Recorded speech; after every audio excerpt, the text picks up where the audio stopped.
Maya Chen wiped down the last table in her section and looked at the clock on the wall. It was almost 9 in the evening and her feet hurt from walking around all day. She had been working at the Grand Meridian restaurant for 2 years now, and every day felt the same. Rich people came in, ate expensive food, and left without really seeing her. She was just the waitress who brought their plates and filled their water glasses. The Grand Meridian was not like other restaurants. Everything was fancy and cost a lot of money. The walls had gold decorations and the chairs were made of soft leather. Crystal lights hung from the ceiling, making everything sparkle. The tables were covered with white cloth and each one had fresh flowers. Even the napkins were folded into perfect shapes like swans. Maya walked to the kitchen to check if there were any more orders. The chef, Carlos, smiled at her. He was one of the few people who treated her like a real person. "Long day?" he asked, wiping his hands on his apron. "Every day is long here," Maya said with a tired smile. "But at least it pays the bills." She thought about the bills waiting at home. Her mother needed expensive medicine for her heart problems. The doctor said the medicine would help her live longer, but it cost more money than Maya made in a month. She also had to pay back the money she borrowed to go to college. The debt seemed to grow bigger every month, no matter how much she paid. Maya had studied music in college. She loved playing the piano and had dreams of being a professional musician. Her teachers said she was very good and could make a career from music. But after college, she could not find work as a musician. She tried teaching piano lessons, but not many people wanted to learn. She tried playing at small coffee shops, but they paid very little money. In the end, she had to take the waitress job to survive. Sometimes, when the restaurant was quiet, Maya would look at the beautiful black piano in the corner. It was a grand piano, the expensive kind that made rich, full sounds. The restaurant owner had bought it to make the place look more classy, but no one ever played it. Maya's fingers would itch to touch the keys, but she was not allowed. She was there to serve food, not to play music. The restaurant manager, Mr. Peterson, walked over to Maya. He was a thin man who always wore a perfect suit and never smiled. "Maya, we have a big group coming in soon. They want the main dining room all to themselves. Make sure everything is perfect." Maya nodded. "How many people?" "About 15. "And they are very important people." "Rich business types. They pay well, so we need to make them happy." Maya went to the main dining room to prepare. It was the biggest and most beautiful room in the restaurant. The piano sat in one corner, silent and waiting. She arranged the tables in a circle and made sure all the silverware was clean and shiny. She put fresh flowers on each table and lit the candles. Everything had to be perfect for rich customers. At 9:30, the group arrived. Maya could hear them before she saw them. They were loud and laughing, talking about money and business deals. The men wore expensive suits that probably cost more than Maya made in 6 months. The women had jewelry that sparkled like the restaurant's crystal lights. They smelled like expensive perfume and acted like they owned the world. The group was led by a tall man with dark hair and cold eyes. Maya had seen his picture in magazines before. He was Alexander Blackwood, one of the richest men in the country. He made his money from computer companies and was always in the news for buying expensive things or making big business deals. Blackwood looked around the room like he was checking if it was good enough for him. His eyes passed over Maya like she was just another piece of furniture. "This will do," he said to Mr. Peterson. "We want the best wine you have and keep the food coming all night." The group sat down and immediately started talking loudly. They ordered the most expensive items on the menu without even looking at the prices. Maya brought them wine that cost more per bottle than she made in a week. They drank it like it was water and ordered more. As the night went on, the group got louder and more relaxed. They talked about their businesses, their expensive cars, and their big houses. They made jokes about poor people and laughed at stories about firing workers. Maya tried not to listen, but their voices filled the whole room. One of the men spilled red wine on his white shirt and just threw the shirt away. "I'll buy a new one tomorrow," he said, laughing. Maya thought about how that shirt probably cost more than her rent. Alexander Blackwood seemed to be the center of attention. Everyone laughed at his jokes and agreed with everything he said. He told stories about buying companies just for fun and firing hundreds of workers because he did not like their manager. The others treated him like a king. Maya kept bringing them food and drinks, staying quiet and trying to be invisible. She had learned that rich customers did not like it when the help talked too much. They wanted their food fast and their glasses full. but they did not want to be reminded that real people were serving them. The group had been there for 2 hours when Blackwood stood up, a glass of wine in his hand. He was a little drunk now, and his voice was even louder than before. "Tonight we celebrate," he announced. "Our new deal is going to make us all richer than we already are."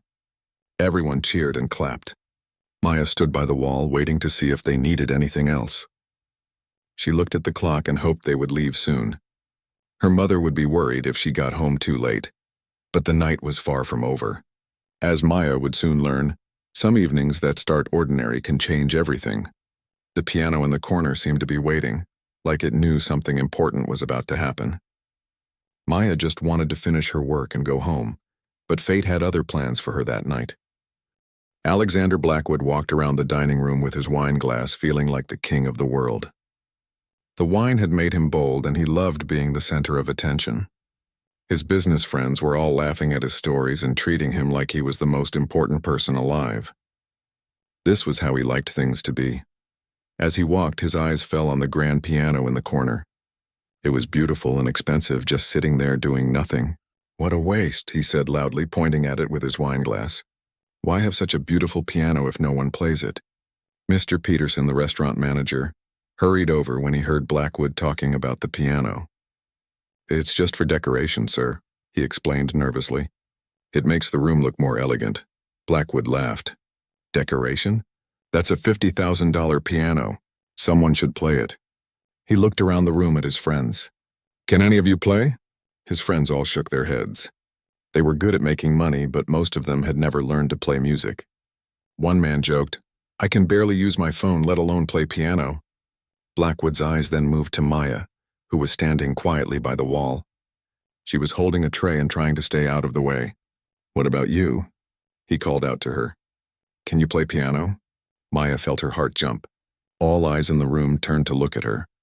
She did not want this kind of attention. I'm just the waitress, sir," she said quietly. "That's not what I asked," Blackwood said, walking closer to her. His voice was getting louder, and Maya could smell the wine on his breath. "I asked if you can play piano." "It's a simple question." Maya looked around the room. Everyone was staring at her, waiting for an answer. She could lie and say no, but something in Blackwood's eyes told her he would not let this go easily.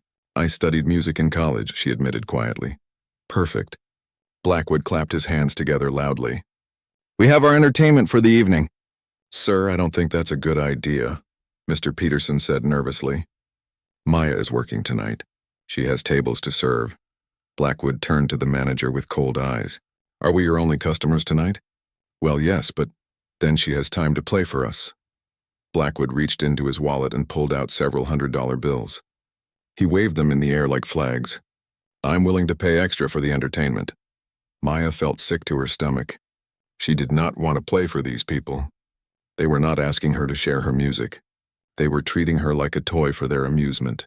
"I'm sorry, sir, but I'm here to work as a waitress. I don't perform." Blackwood's smile disappeared. He was not used to people saying no to him. "Everyone performs when the price is right," he said coldly. He pulled out more money from his wallet. "How about $500 for a few songs?" Maya's mouth went dry. $500 was more than she made in 2 weeks at the restaurant. Her mother needed new medicine, and the bills at home kept growing bigger. But taking this money felt wrong. These people did not care about music. They just wanted to watch her dance for their entertainment. "I really can't, sir," Maya said, her voice shaking a little. Blackwood's friends started to get interested in the drama. They could see that their powerful friend was not getting his way, and they wanted to see what would happen next.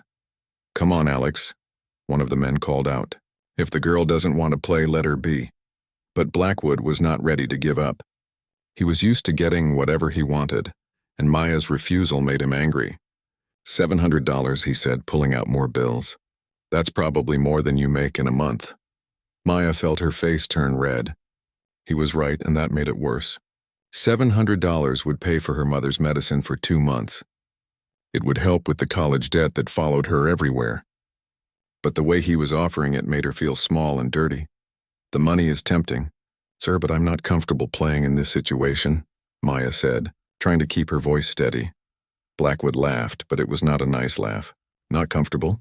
You're a waitress. Your job is to make customers comfortable, not the other way around. His friends started to laugh too. They thought this was all very funny. One woman said, "Oh, Alex, you're so dramatic. Just let the poor girl work." But another man encouraged him. "Come on, Blackwood. You've never met a problem you couldn't solve with money. How much will it take?" Blackwood's eyes lit up with the challenge. This was now a game to him, and he loved games he could win with money. $1,000, he announced loudly. $1,000 for 30 minutes of piano music. The room went quiet.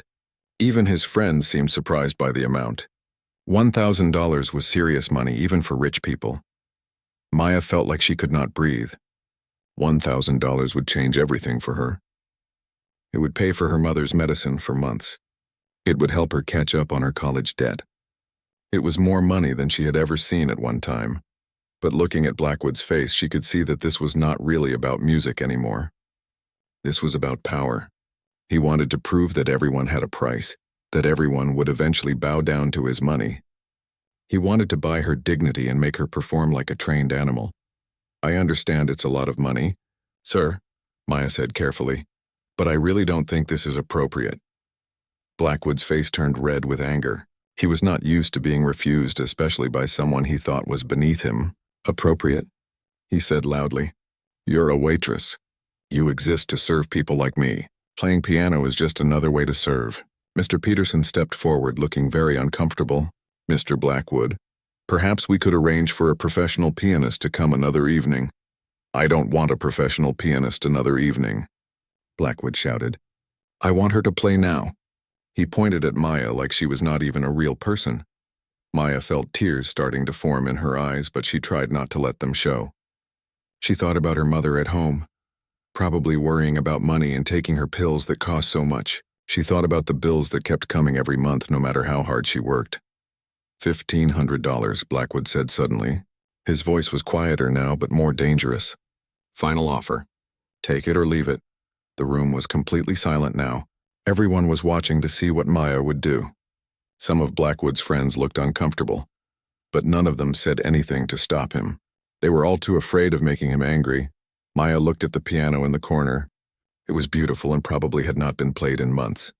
She remembered how much she used to love playing, how music used to make her feel free and alive. Now this man wanted to turn her music into a circus act.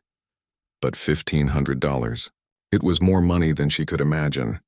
Her mother's doctor bills, her college debt, the rent that was always hard to pay. This money could fix so many problems. Maya closed her eyes and took a deep breath. When she opened them, she looked directly at Alexander Blackwood. "If I play," she said quietly, "you have to promise to leave me alone after. No more demands, no more games." Blackwood smiled, thinking he had won. "Of course," he said, though his smile suggested he was lying. "Just beautiful music for beautiful money." Maya walked slowly toward the piano, feeling like she was walking toward her own execution. Behind her, she could hear Blackwood telling his friends to get their phones ready to record everything. They were all laughing and talking about how much fun this was going to be. As Maya reached the piano bench and sat down, she realized that this night was about to change everything. She just did not know how much yet. Maya sat on the piano bench and stared at the black and white keys in front of her. Her hands were shaking, and not just from nerves. She was angry and scared and sad all at the same time. Behind her, she could hear Alexander Blackwood and his friends getting ready to watch her like she was some kind of show at the circus. The piano was beautiful. It was much nicer than the old piano she had learned on in college. The keys felt smooth under her fingers when she touched them lightly. For a moment, she forgot about the people watching her and just enjoyed touching a real piano again. It had been so long since she had played. "Well?" Blackwood called out from behind her. "We're waiting. $1,500 doesn't grow on trees, you know." His friends laughed at his joke. Maya heard someone say, "This should be good. I bet she can barely play Happy Birthday." Maya took a deep breath and placed her hands on the keys.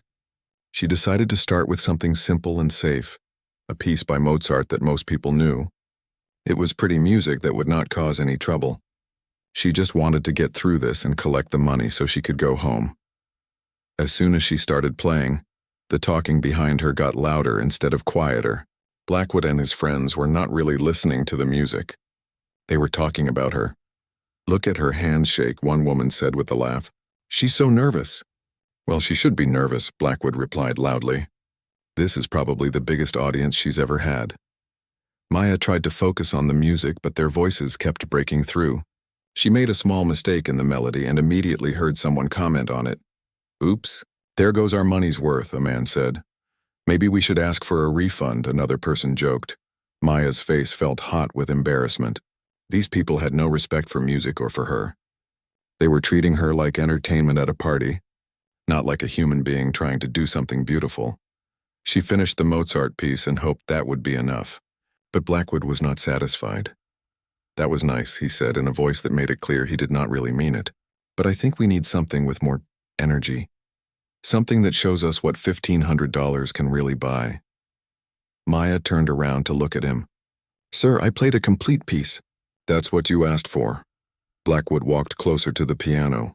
He was still holding his wine glass, and some of the wine had spilled on his expensive shirt. I asked for 30 minutes of music, and that was only 3 minutes. You have 27 minutes left. Maya felt trapped. She had agreed to 30 minutes, and now she had to keep playing for these horrible people. She turned back to the piano and started another classical piece, this time by Chopin. But the talking and laughing behind her continued. Blackwood started making comments about her appearance. She's actually not bad looking for a waitress, he said loudly enough for everyone to hear. Maybe she should think about a different kind of career. His friends laughed at this, and Maya felt sick. She made another mistake in the music because she was so upset by their comments. There she goes again, someone said. Maybe we really should ask for our money back. Blackwood pulled out his phone and started taking pictures of Maya while she played. This is going to make a great story, he said. Billionaire makes waitress play piano for money. My social media followers will love this. Maya wanted to stop playing and run away, but she needed that money too much. Her mother was depending on her. The bills at home were depending on her. She had to keep playing no matter how horrible these people were. Can you play something more modern? A woman called out. This classical stuff is so boring. Yeah, another person agreed. Play something we can sing along to. Maya did not want to play popular songs for them. Classical music felt more dignified, more serious. But she was trapped, so she switched to a simple pop song that most people knew. Immediately, several of Blackwood's friends started singing along, badly and loudly. They were drunk and having fun, but their singing ruined the music. Maya felt like they were destroying something beautiful just for their own amusement. Louder, Blackwood shouted. We can barely hear you over our singing. Maya pressed the keys harder, making the music louder, but it just encouraged them to sing even louder and worse. Someone started clapping offbeat, making everything sound terrible. Blackwood walked around the piano while she played, like he was examining a car he might buy. You know what I think? He said to his friends. I think our waitress here thought she was too good to play for us. But look at her now.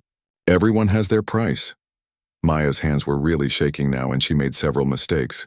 Each mistake made Blackwood's friends laugh more.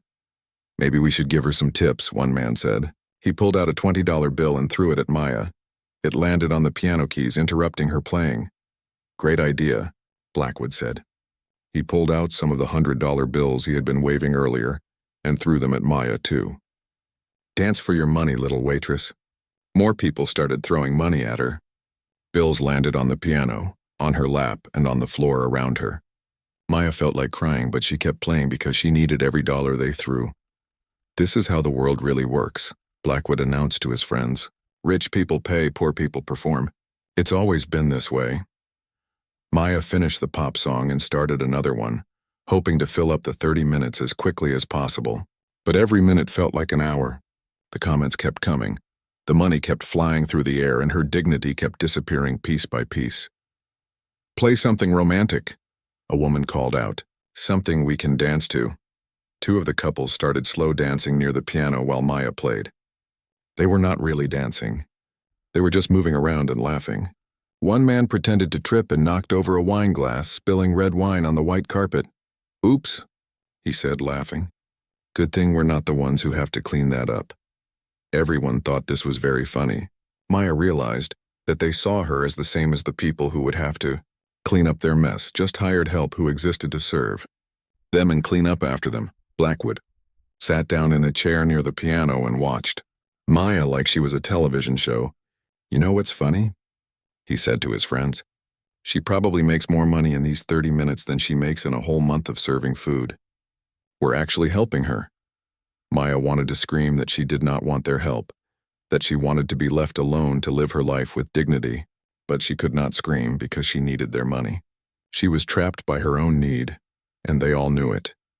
The 30 minutes felt like 30 hours, but finally Maya looked at her watch and saw that the time was up. She stopped playing and turned around to face Blackwood. 30 minutes, she said quietly. As agreed. Blackwood looked at his own expensive watch and nodded. So it is. He reached into his wallet and pulled out $1,500 bills. But instead of handing them to Maya nicely, he threw them on the piano bench next to her. "There's your money," he said. "You earned every penny." Maya gathered up the bills from the bench and from the floor around the piano. Her hands were still shaking and she felt like she might be sick. The money felt dirty in her hands even though it was clean and new. As she stood up from the piano bench, Maya realized that something inside her had changed during those 30 minutes. She had been humiliated and treated like she was not human, but she had also discovered something about herself that she had forgotten. She could still play piano. Even under the worst conditions, even when people were cruel to her, the music was still inside her. It was hurt and angry music now, but it was still there. Maya did not know it yet, but this terrible night was about to teach her something very important about who she really was. Maya stood next to the piano, holding the money in her hands and hoping that Blackwood and his friends would let her go back to work now. The $1,500 felt heavy in her pocket, but it also felt wrong. She had never felt so small and worthless in her entire life, but Alexander Blackwood was not done with her yet. The wine had made him bold, and seeing Maya play for money had given him a taste of power that he wanted more of. He looked at his friends who were all watching to see what he would do next. "That was just the warm-up," Blackwood announced loudly. "I think our little piano player can do better than that." Maya felt her heart sink. "Sir, you said 30 minutes. "I played for 30 minutes. I said 30 minutes of good music," Blackwood replied with a cruel smile. "That was just okay music. For $1,500, I expect something special." His friends laughed and nodded. The alcohol had made them all feel brave and mean. They were enjoying watching Blackwood control someone who could not fight back. "What do you want me to play?" Maya asked, hoping to get this over with quickly. Blackwood pretended to think about it. "I want you to play servant music," he said finally. Maya did not understand. "I don't know what that means." "You know," Blackwood said, waving his wine glass in the air, "music for people like you. Poor people music. Sad music about having no money and working hard jobs." His friends thought this was very funny. One woman said, "Oh, Alex, you're terrible." But she was laughing when she said it. Maya felt anger starting to build in her chest. "All music is just music, sir. It doesn't belong to rich people or poor people." Blackwood's smile disappeared. He did not like it when people disagreed with him, especially people he thought were beneath him. "Don't tell me about music," he said coldly.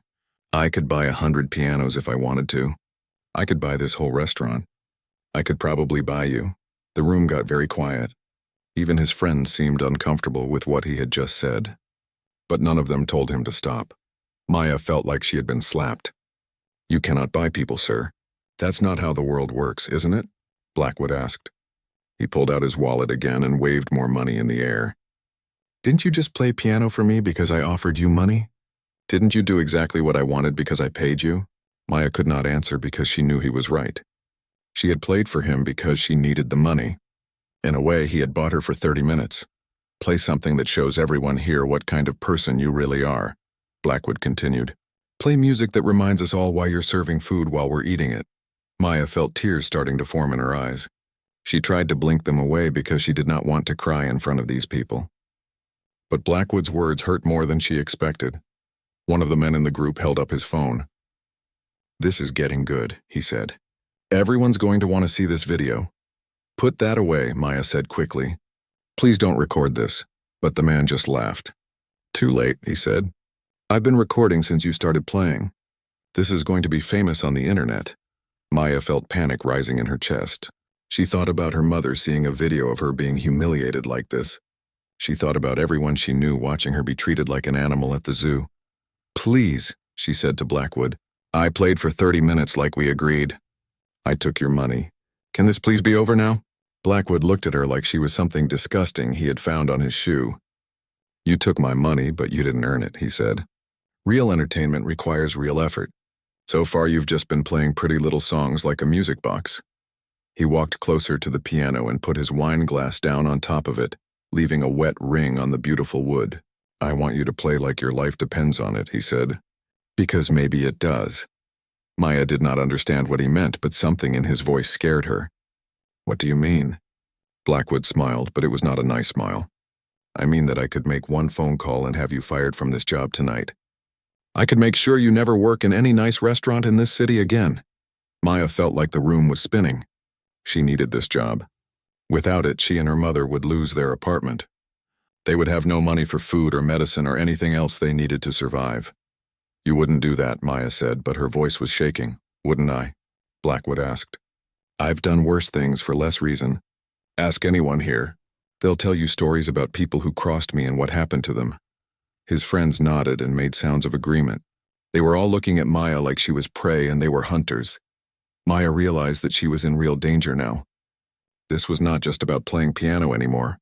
This was about a rich man who was used to having power over everyone around him, and he wanted to use that power to hurt her. "What do you want me to do?" Maya asked quietly. Blackwood's eyes lit up with excitement. He loved it when people were afraid of him. "I want you to get on your knees next to the piano," he said. "I want you to thank me for giving you this opportunity to play music for important people." The room was completely silent now. Even Blackwood's friends seemed shocked by what he was asking. But none of them said anything to stop him. Maya felt like she was going to be sick. "I won't do that," she said. "Then you're fired," Blackwood said immediately. "And I'll make sure every restaurant owner in the city knows that you're trouble. You'll never work anywhere nice again." Maya looked around the room, hoping someone would help her. But all she saw were rich people who were either enjoying her suffering or too scared of Blackwood to speak up. She thought about her mother at home, taking her expensive medicine and trusting Maya to take care of everything. She thought about the bills that kept coming every month. She thought about being homeless and having nowhere to go. But she also thought about her dignity and her self-respect. Some things were more important than money, even when you needed money desperately. "No," Maya said, and her voice was stronger than she expected. "I won't get on my knees for you or anyone else." Blackwood's face turned red with anger. He was not used to people defying him, especially people who had no power to fight back. "You're making a big mistake," he said. "Maybe," Maya said, "but it's my mistake to make." She started to walk away from the piano, but Blackwood grabbed her arm. His grip was tight and painful. "Let go of me," Maya said. "I'm not done with you yet," Blackwood said. His voice was quiet now, but more dangerous than when he was shouting. Maya looked down at his hand on her arm, then looked back up at his face. Something inside her was changing. The fear was still there, but it was being pushed aside by something stronger. Anger. Maya had been angry before in her life, but never like this.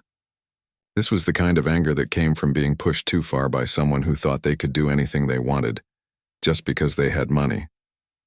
"Let go of me," Maya said again, and this time her voice was like ice. Blackwood saw something in her eyes that made him step back. For just a moment he looked uncertain, but Maya was done being uncertain. She was done being scared. She was done letting rich people treat her like she was nothing. She walked back to the piano, sat down on the bench, and put her hands on the keys. "You want music?" she said without looking at Blackwood. "I'll give you music, but this time it was going to be her music, not his." Maya sat at the piano bench with her hands resting on the keys, but she did not start playing right away. Something deep inside her was changing, like ice melting in spring or a flower opening in the sun. All the anger and hurt and fear from the past hour was turning into something else, something powerful. Behind her, Alexander Blackwood was still talking to his friends, probably planning more ways to humiliate her. She could hear them laughing and making cruel jokes. But for the first time all evening, Maya was not really listening to them. Instead, she was listening to something inside herself that had been quiet for too long. She closed her eyes and let her mind go back to when she was young and first learning to play piano. Her mother had saved money for months to buy her an old used piano from a neighbor. It was not beautiful like this grand piano, but it had been hers. When she played it, she felt like she could fly. Maya remembered her first piano teacher, Mrs. Rodriguez, who lived in the apartment downstairs. Mrs. Rodriguez was old and poor, but she played piano like an angel. She taught Maya that music was not about impressing people or making money. Music was about telling the truth of your heart. Music is the language of the soul, Mrs. Rodriguez used to say.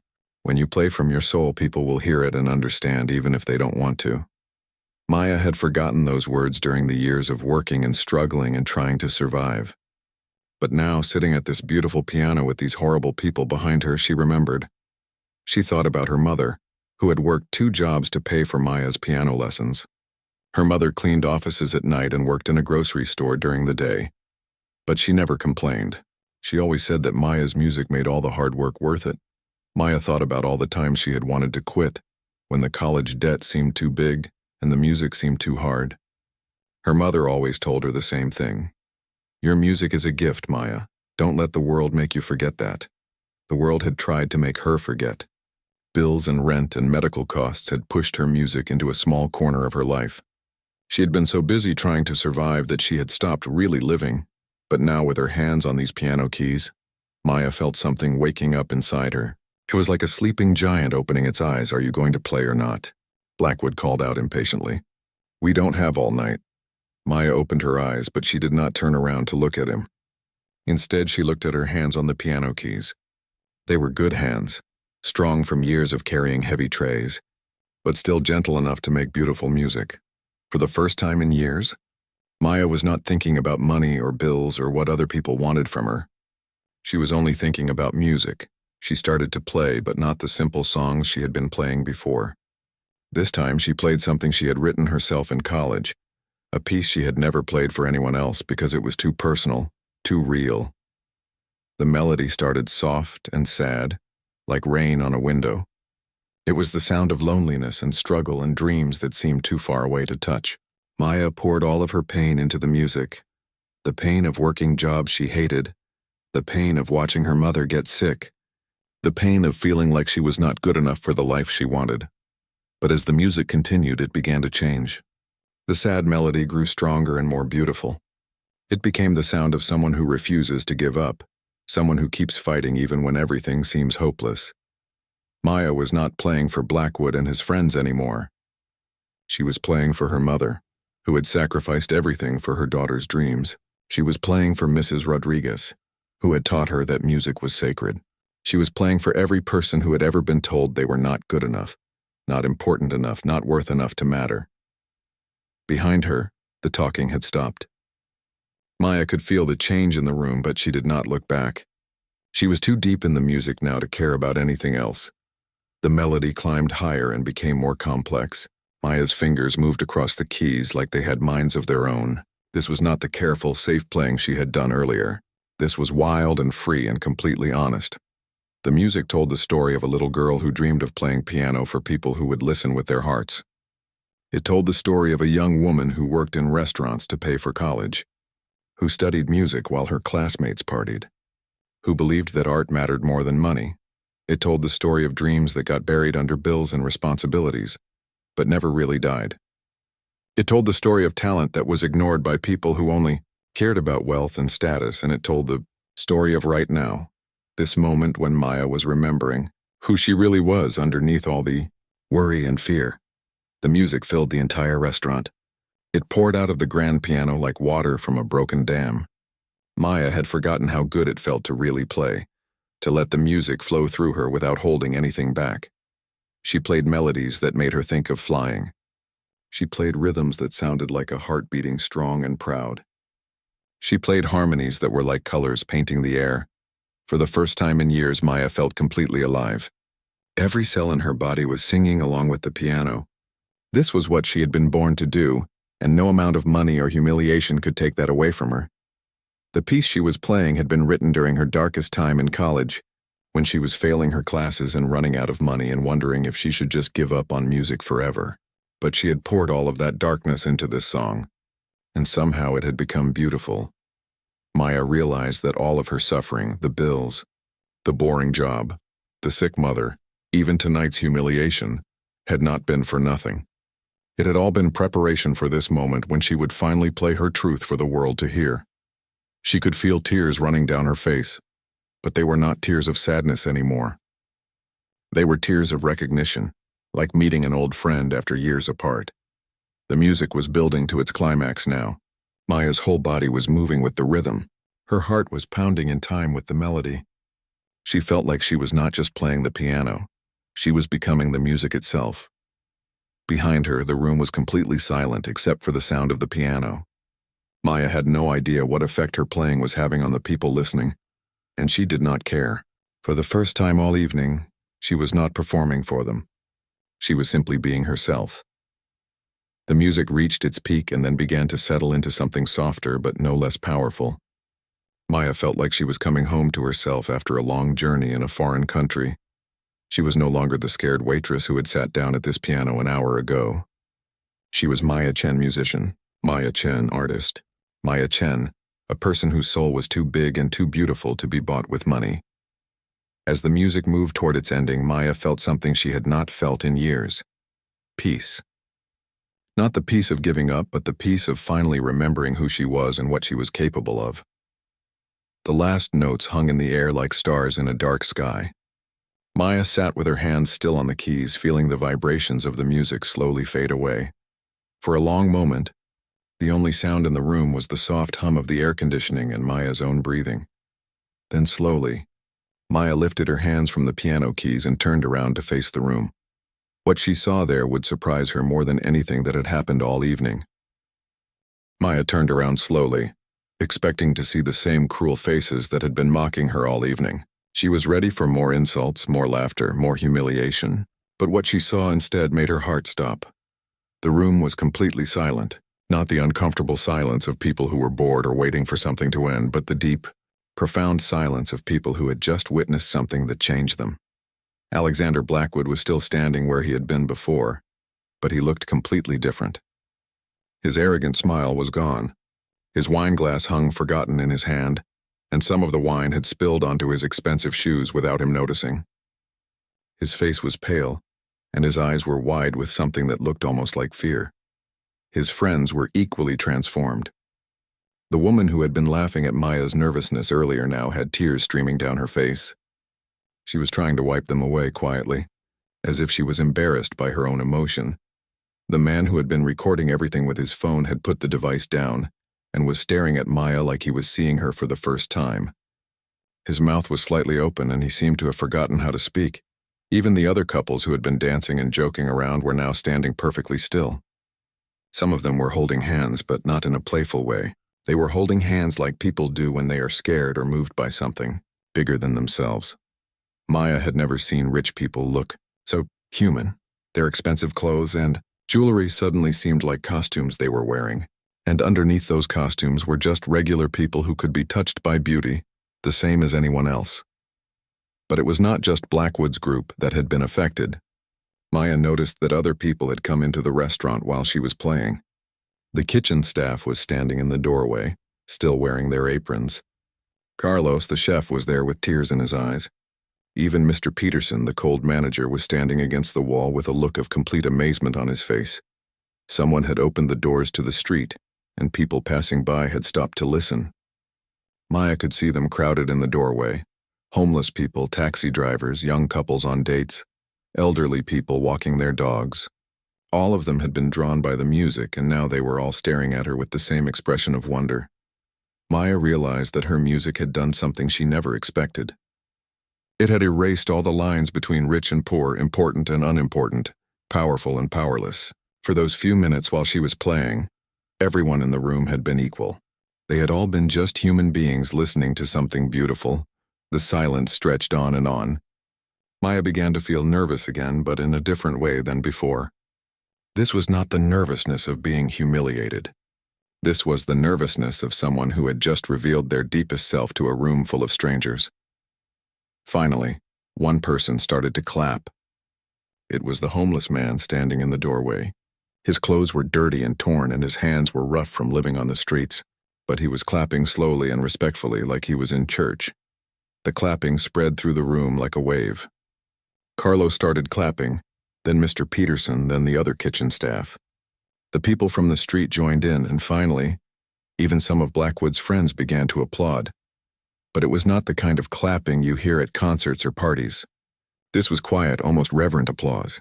It was the sound of people who had been moved by something real and wanted to show their gratitude. Maya felt more tears running down her face, but these were different from any tears she had cried before. They were tears of recognition and relief and joy all mixed together. For the first time in years, people were seeing her, really seeing her, not as a waitress or a poor person or someone to be ignored, but as an artist. Alexander Blackwood was not clapping. He was just standing there staring at Maya with an expression she could not read. His friends were clapping around him, but he seemed frozen in place. Finally, the applause began to fade away. People started to whisper to each other, but their voices were soft and respectful. Maya heard someone say, "That was the most beautiful thing I've ever heard." An elderly woman from the street came forward. She was small and bent with age, and her clothes looked like they came from a thrift store, but her eyes were bright and kind. "Child," she said to Maya in a voice that was barely above a whisper, "that music came straight from God. Don't you ever let anyone tell you different." Maya could not find words to respond, so she just nodded. The old woman patted Maya's hand gently, and then walked back to the group of people by the door. A man in a business suit came forward next. Maya thought he might be another one of Blackwood's friends, but she had not seen him before. He was older, with gray hair and kind eyes behind expensive glasses. "Excuse me," he said politely. "I'm David Chen, no relation, I assume, though I wish there was one." He smiled warmly. "I'm a music producer. I was having dinner in the next room when I heard you playing. That was extraordinary." He reached into his jacket pocket and pulled out a business card. "I would very much like to talk to you about your music. Do you have any recordings?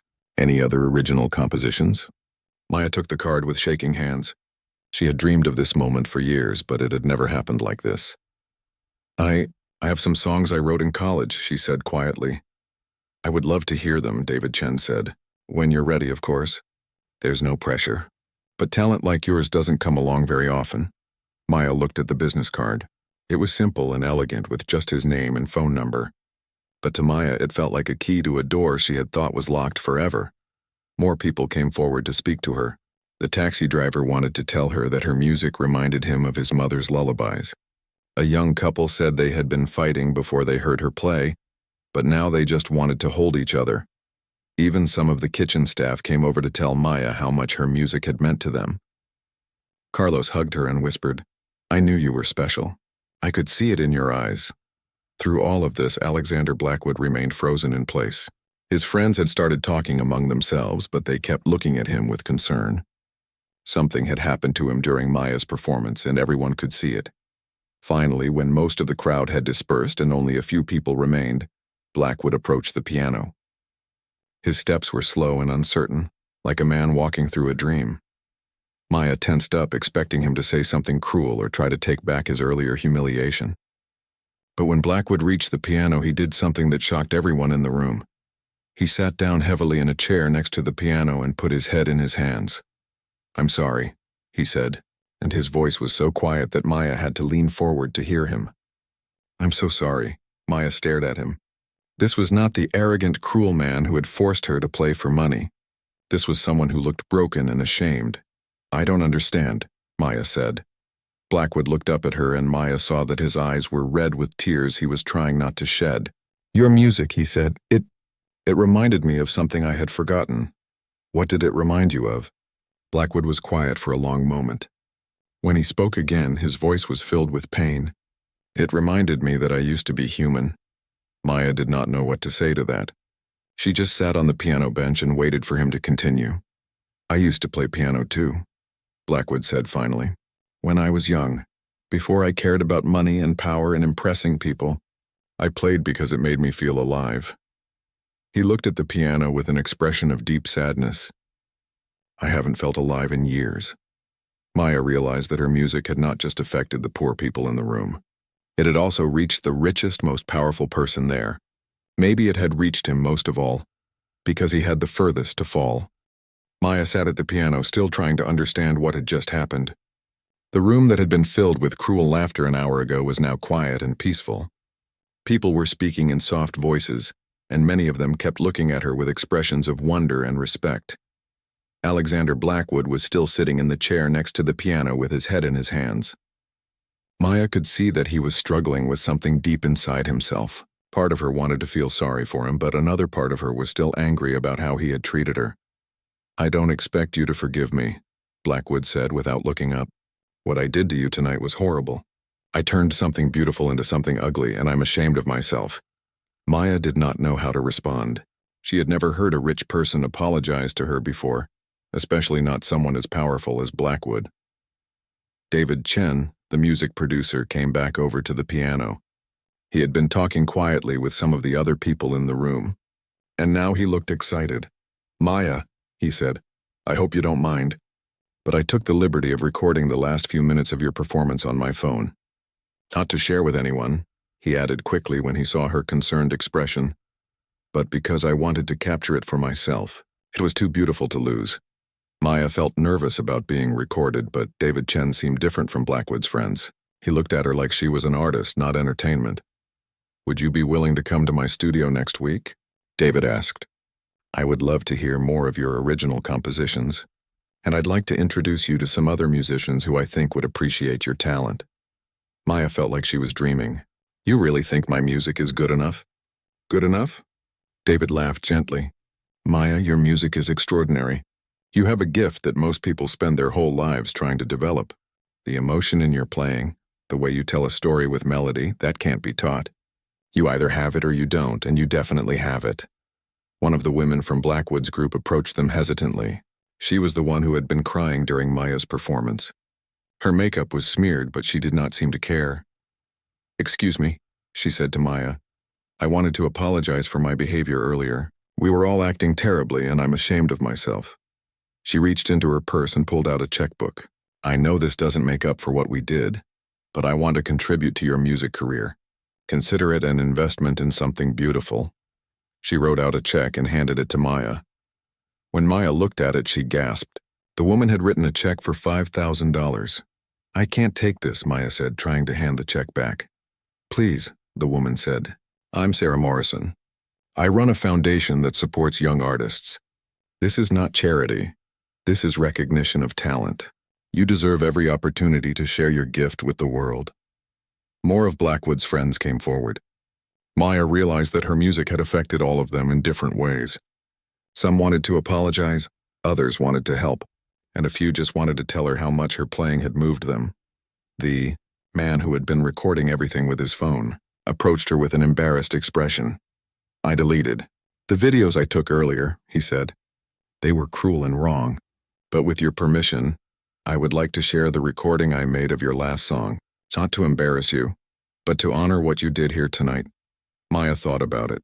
The idea of being on the internet still scared her, but maybe it would help other people hear her music. "Okay," she said, "but only the music. Not the part where Mr. Blackwood was." "Only the music," the man promised. "The world needs to hear what you can do." Carlos, the chef, came over from where he had been standing with the other restaurant staff. His eyes were still red from crying. "Maya," he said, "I've worked in restaurants for 20 years and I've never seen anything like what happened here tonight. You didn't just play music, you showed everyone in this room what it means to have a soul."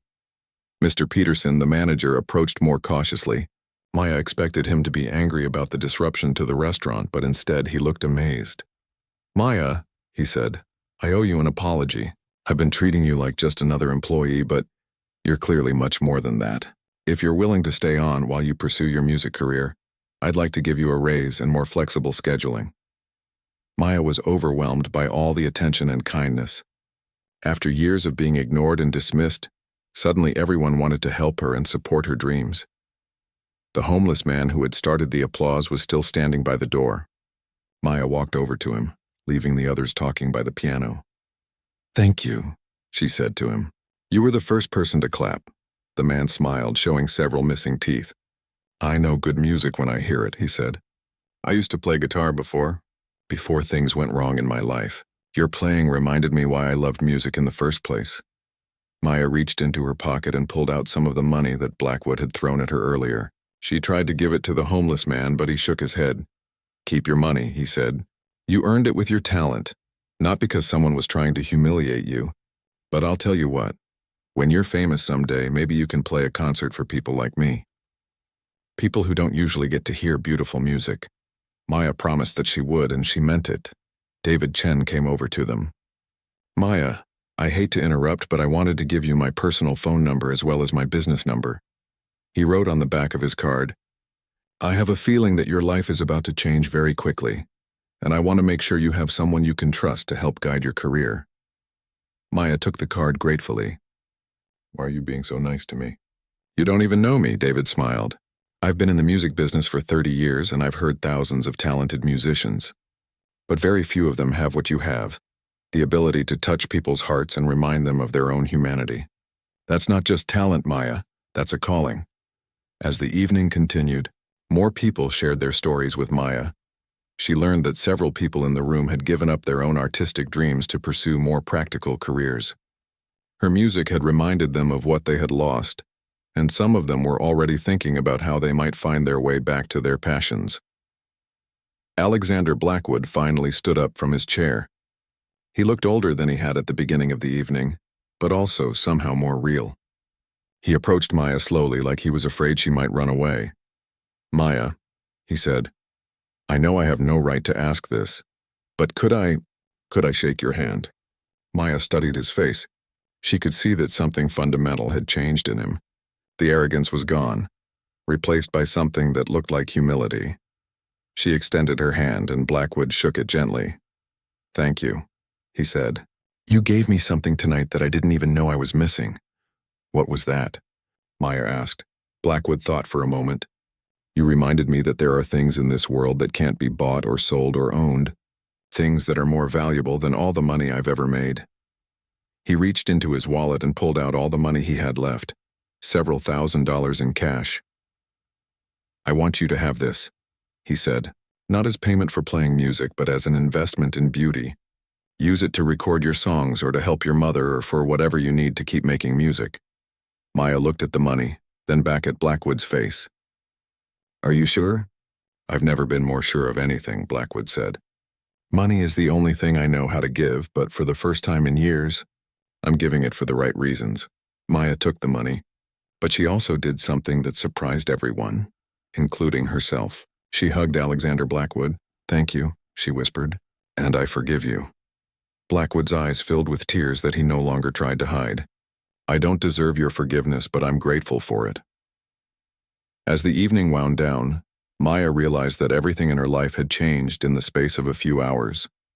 She had come to work as a waitress and was leaving as a recognized artist. She had been humiliated and then honored. She had seen the worst and best of human nature, sometimes in the same people. But most importantly, she had remembered who she really was. She was Maya Chen, musician, and nothing would ever make her forget that again. 3 months had passed since that night at the Grand Meridian, and Maya's life had changed in ways she never could have imagined. She was sitting in her mother's hospital room, but this time the room was private and comfortable, with flowers on the windowsill and a view of the city park. Her mother was getting the best medical care available, and the doctors were optimistic about her recovery. Maya's phone buzzed with another message from David Chen. Her first album was being released next week, and the advance orders were already breaking records. The video of her performance at the restaurant had been viewed millions of times, and people all over the world were talking about the piano waitress who had silenced a room with her music. But Maya did not think of herself as the piano waitress anymore.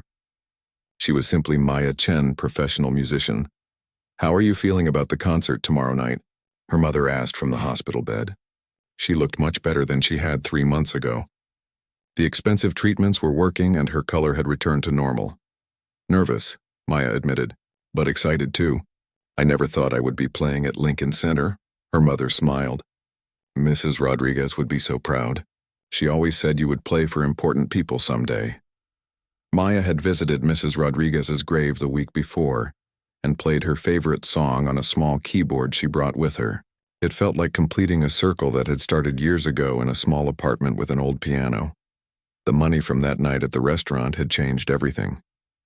Sarah Morrison's foundation had provided additional funding for Maya's career, and several other investors had come forward after hearing her music. But it was not just the money that had made the difference. It was the recognition that she was an artist worth supporting. Maya's phone rang. It was David Chen calling with updates about the concert. "Maya, I have some news," David said when she answered. "Alexander Blackwood just called. He wants to attend your concert tomorrow night."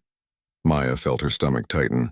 She had not seen Blackwood since that night at the restaurant, though she had heard about the changes in his life.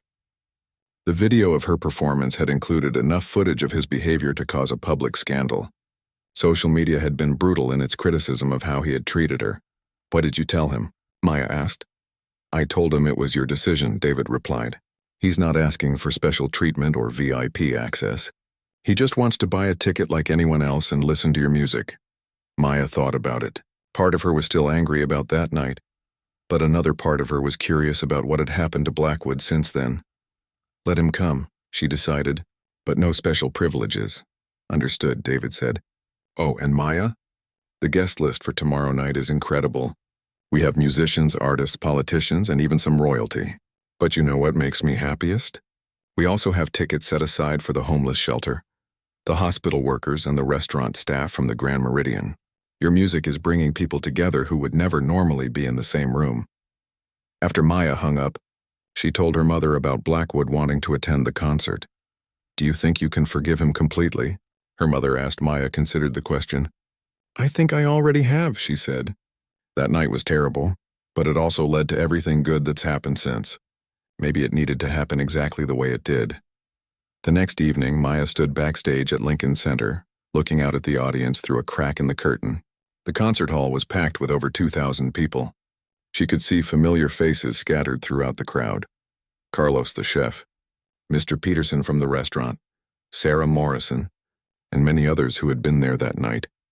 In the back of the hall, she spotted Alexander Blackwood. He was sitting alone, not in the expensive seats up front, but in the regular section with everyone else. He looked different, thinner, more serious, and somehow more real than he had that night at the restaurant. David Chen appeared beside her. "Are you ready?" Maya took a deep breath. "I think so. Remember," David said, "just play from your heart like you did that night." "That's all anyone wants to hear." Maya walked onto the stage to thunderous applause. The stage was simple, just her and the piano, with soft lighting that made everything feel intimate despite the size of the hall. She sat at the piano bench and looked out at the audience. So many faces, all looking at her with expectation and hope.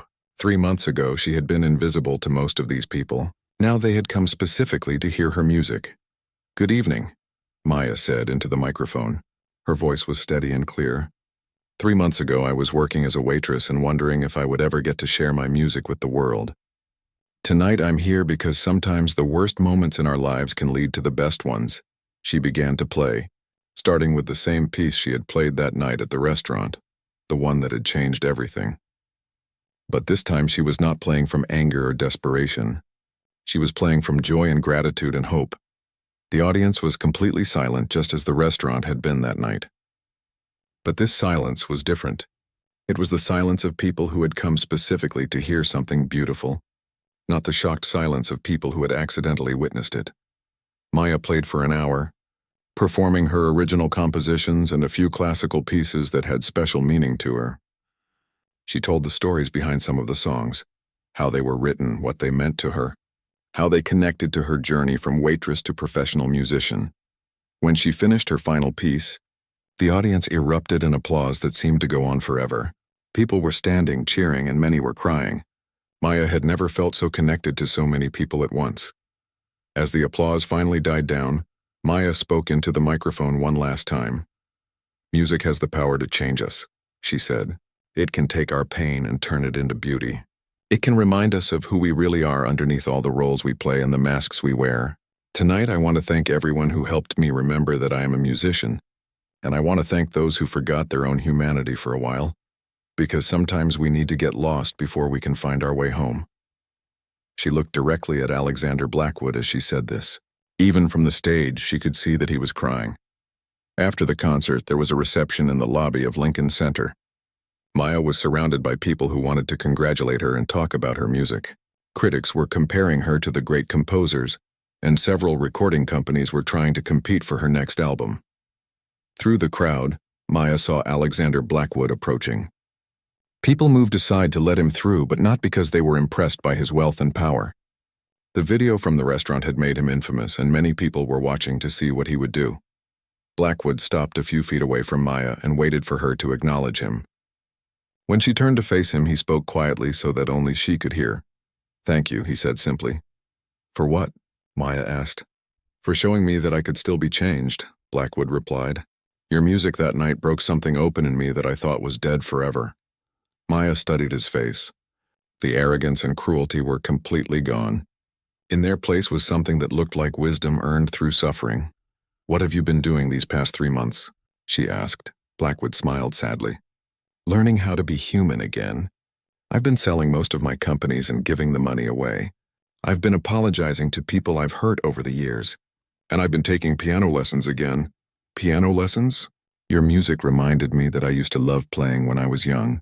I stopped because I thought it was a waste of time that could be better spent making money. Now I realize that the music was the only time I was really alive." Maya felt her heart soften completely toward this man, who had caused her so much pain that night. "Would you like to play something together sometime?" she asked. Blackwood's eyes widened with surprise and gratitude. "You would do that? After everything I put you through?" "Music is about forgiveness," Maya said. "It's about finding the beauty in broken things and making them whole again." As the evening continued, Maya realized that her story was not really about her rise from waitress to famous musician. It was about the power of authentic expression to transform, not just the person creating it, but everyone who experiences it. The homeless man from that night at the restaurant came up to her near the end of the reception. He was wearing a clean suit that someone had donated, and he looked proud and dignified. "You kept your promise," he said. "You played for people like me." "I played for everyone," Maya replied. "Music doesn't care if you're rich or poor, powerful or powerless. It just cares if you're willing to listen with your heart." Later that night, Maya returned to her mother's hospital room. Her mother was sleeping peacefully, but she woke up when Maya came in. "How was the concert?" her mother asked. "Perfect," Maya said. "Absolutely perfect. And how do you feel?" Maya thought about the question. How did she feel? She felt grateful and amazed and slightly overwhelmed by how much her life had changed. But mostly, she felt like herself, truly herself, for the first time in years. "I feel like I'm finally living the life I was meant to live," Maya said. Her mother smiled. "Mrs. Rodriguez was right, you know. Music really is the language of the soul. And tonight, the whole